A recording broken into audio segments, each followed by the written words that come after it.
شام کے 5 بجے ہیں۔ السلام علیکم، یہ ریڈیو پاکستان ہے۔ ترنم حامد سے خبریں سنیے۔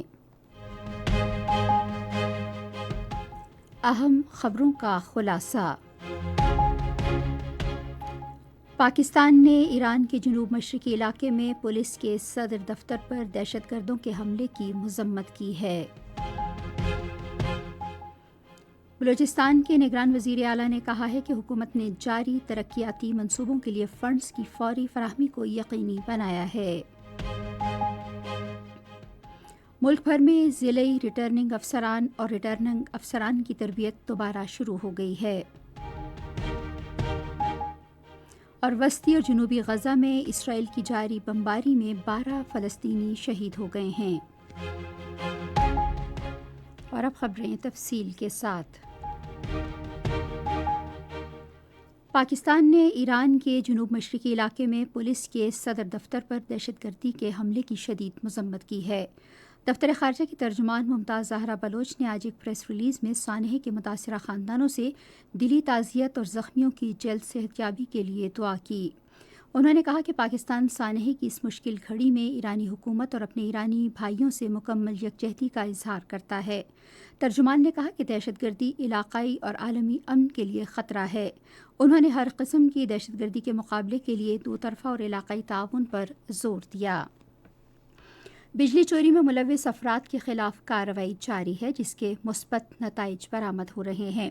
تفصیلات کے مطابق ملک بھر میں بجلی چوروں کے خلاف کارروائی کے دوران رواں ماہ کی 3 سے 10 تاریخ تک 2 ارب 36 کروڑ روپے کی وصولی ہوئی، جبکہ بجلی چوری میں ملوث 222 افراد کو گرفتار کیا گیا۔ 1 ستمبر سے رواں ماہ کی 10 تاریخ تک بجلی چوری میں ملوث افراد سے 53 ارب 65 کروڑ روپے وصول کیے گئے ہیں۔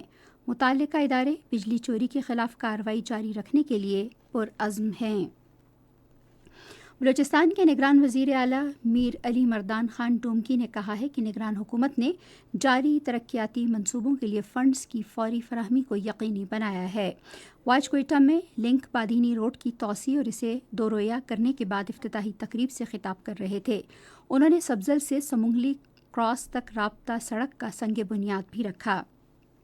نگران وزیر اعلیٰ نے کہا کہ عبوری صوبائی حکومت نے بادینی لنک روڈ منصوبے کی توسیع کا کام 4 ماہ کے اندر مکمل کیا ہے۔ انہوں نے کہا کہ حکومت اجتماعی نوعیت کے عوامی منصوبوں کی فوری تکمیل کو یقینی بنانے کی پوری کوشش کر رہی ہے۔ خیبر پختونخوا حکومت نے پشاور میں قائم اقلیتی برادری کی عبادت گاہوں کے لیے 50 لاکھ روپے کے فنڈز کا اعلان کیا ہے۔ صوبائی حکومت صوبے میں اقلیتوں کی محرومیوں کے خاتمے کے لیے پرعزم ہے۔ صوبائی حکومت کے ایک عہدیدار نے ریڈیو پاکستان پشاور کے نمائندے متی اللہ کو بتایا کہ پشاور میں قائم گرجا گھروں کی تزئین و آرائش اور تعمیر و مرمت کا کام کرسمس سے قبل مکمل کر لیا جائے گا۔ ملک بھر میں ضلعی ریٹرننگ افسروں اور ریٹرننگ افسروں کی تربیت دوبارہ شروع کر دی گئی ہے۔ الیکشن کمیشن کی جانب سے فراہم کردہ تفصیلات کے مطابق تربیت منگل تک مکمل ہوگی۔ انتخابات کے لیے مجموعی طور پر 859 ریٹرننگ افسروں اور 144 ضلعی ریٹرننگ افسروں کو الیکشن کمیشن کے سینئر افسر تربیت دے رہے ہیں۔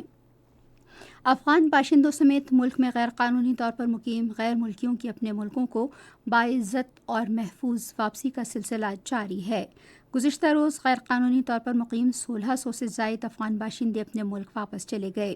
اب تک غیر قانونی طور پر مقیم 4,35,000 سے زیادہ افغان باشندے افغانستان واپس جا چکے ہیں۔ کویت کے ولی عہد شہزادہ شیخ مشعل احمد الجابر الصباح کو اپنے پیشرو شیخ نواف کے انتقال کے بعد نیا امیر نامزد کیا گیا ہے۔ شیخ مشعل کویت کے 17ویں حکمران بن گئے ہیں اور اگلے 1 سال کے دوران وہ نئے ولی عہد کی نامزدگی کر سکیں گے۔ وہ 2004 سے 2020 تک کویت نیشنل گارڈز کے نائب سربراہ رہے اور جب شیخ نواف حکمران بنے تو انہیں ولی عہد نامزد کیا گیا۔ اور وسطی اور جنوبی غزہ میں اسرائیل کے جاری حملوں میں کم از کم 12 فلسطینی شہید ہو گئے ہیں۔ غزہ میں وزارت صحت نے کہا ہے کہ اسرائیلی فوج نے دیر البلاح شہر پر بمباری کی، جس کے نتیجے میں متعدد شہری شہید ہو گئے۔